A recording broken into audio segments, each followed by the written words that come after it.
Bismillahirrahmanirrahim. Assalamualaikum warahmatullahi wabarakatuh. Bertemu lagi di channel Sukses Belajar Perangkat Desa. Sebelum kita lanjut, tak lupa saya ucapkan salam sejahtera bagi para rekan-rekan semua di seluruh Nusantara. Saya doakan semoga selalu dalam keadaan sehat walafiat, selalu bisa menjalankan aktivitas setiap hari, dan yang pasti selalu dalam lindungan Allah. Amin. Baik, kita lanjut ke nomor berikutnya ya, tentang wawancara PPS Pemilu 2024 ya. Jadi di sini ada total itu 70 soal materi latihan ya. Langsung saja untuk mengefisienkan waktu ya, untuk nomor 51. PPS wajib memperbaiki daftar pemilih sementara pemilu berdasarkan masukan dan tanggapan masyarakat dan atau peserta pemilu paling lama. Jawabannya, 14 hari sejak berakhirnya masukan dan tanggapan masyarakat dan peserta pemilu. Nomor 52. Apakah PPS mengumumkan salinan sertifikat hasil perhitungan suara? Ini kemarin sudah kita bahas ya. Ya. Pasal 391 Undang-Undang Nomor 7 Tahun 2017 menyebutkan TPS wajib mengumumkan salinan sertifikat hasil perhitungan suara dan seluruh TPS di wilayah kerjanya dengan cara menempelkan salinan tersebut di tempel atau di tempat umum ya. Lanjut nomor 53. Berapa jumlah surat suara yang dicetak untuk pemilu? Ini kemarin juga sudah kita bahas. Berdasarkan pasal 344 Undang-Undang Nomor 7 Tahun 2017, jumlah surat suara yang dicetak sama dengan jumlah pemilih tetap. Kemudian ditambah dengan 2% dari jumlah pemilih tetap sebagai cadangan yang ditetapkan dengan keputusan KPU. Nomor 54. Berapa jumlah pemilih pemilu untuk setiap TPS? Jawabannya, pasal 350 Undang-Undang Nomor 7 Tahun 2017 tentang pemilu menyatakan pemilu untuk setiap TPS paling banyak ya, 500 orang. Jadi paling banyak 500 orang. Nomor 55. Berapa jumlah maksimal peserta kampanye pertemuan terbatas pada pelaksanaan kampanye tingkat kabupaten kota? Ini tadi ya, yang tadi kita bahas ya. Jadi jawabannya di sini, pertemuan yang diikuti paling banyak 1000 orang. Nomor 56. Bagaimana rumus penentuan jumlah anggota KPU Kabupaten Kota dan Bawaslu Kabupaten Kota? Jawabannya, jumlah penduduk ditambah hasil kali antara luas wilayah dan jumlah daerah kecamatan.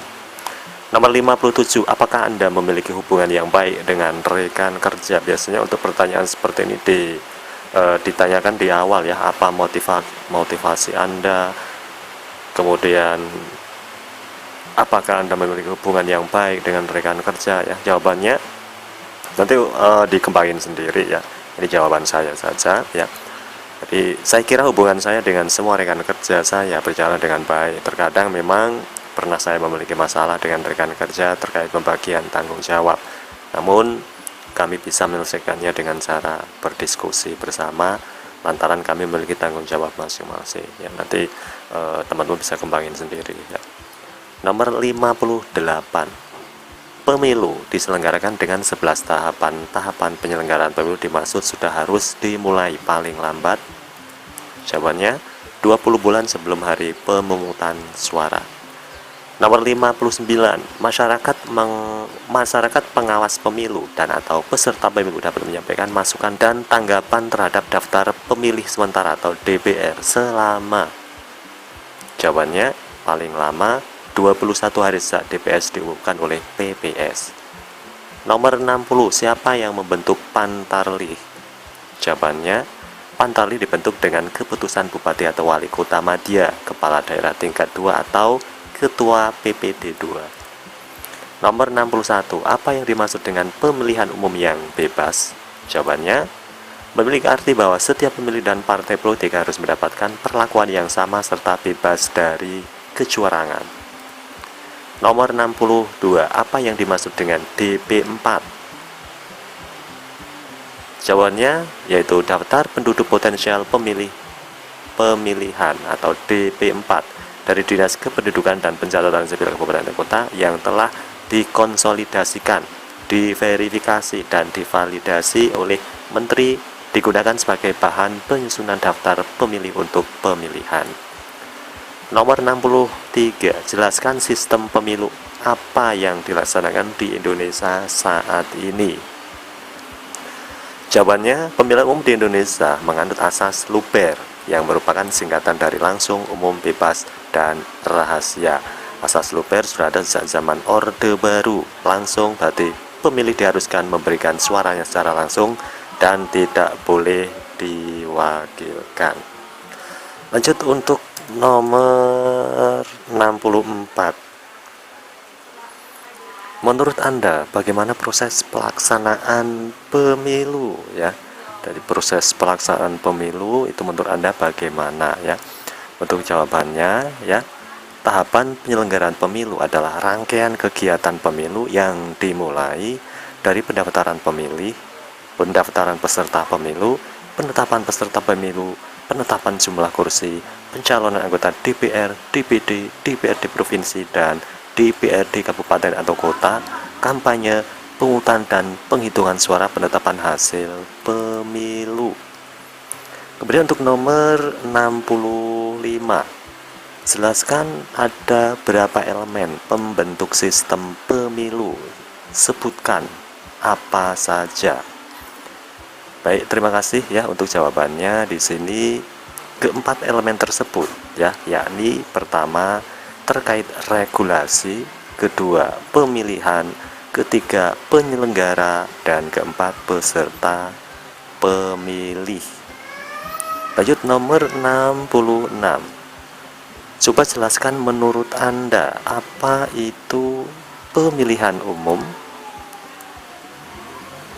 Jawabannya yaitu pemilu adalah sarana bagi rakyat untuk memilih, menyatakan pendapat melalui suara, berpartisipasi sebagai bagian penting dari negara, sehingga turut serta dalam menentukan haluan negara.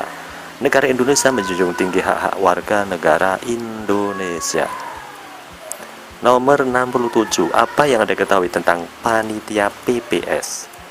Jawabannya adalah panitia pemungutan suara yang selanjutnya disingkat PPS adalah panitia yang dibentuk oleh KPU kabupaten atau kota untuk menyelenggarakan pemilu dan pemilihan di tingkat kelurahan atau desa atau yang disebut dengan nama lain. Lanjut nomor 68. Menurut pengetahuan Anda, siapa yang memilih PPS?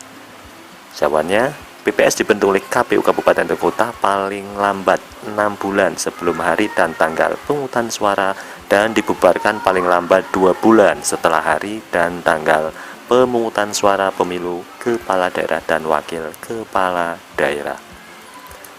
Nomor 69. Apakah perangkat desa bisa jadi anggota PPS? Bisa ya.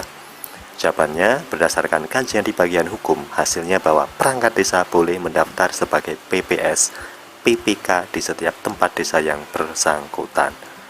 Lanjut nomor 70. Apa dasar hukum pemilu 2024? Jawabannya, KPU dalam menyelenggarakan pemilu dan pemilihan serentak berdasarkan pada peraturan perundang-undangan yang berlaku. Dalam hal ini pasal 167 ayat 1 Undang-Undang Nomor 7 Tahun 2017 tentang pemilu ya. Baik, terima kasih ya. Untuk yang minat PDF bisa chat saya ya. Ada 70 soal materi latihan wawancara PPS Pemilu 2024. Baik, terima kasih. Jangan lupa untuk like, comment, and share, dan tetap semangat. Salam santun, salam sukses berjamaah, hairul kalam. Assalamualaikum warahmatullahi wabarakatuh.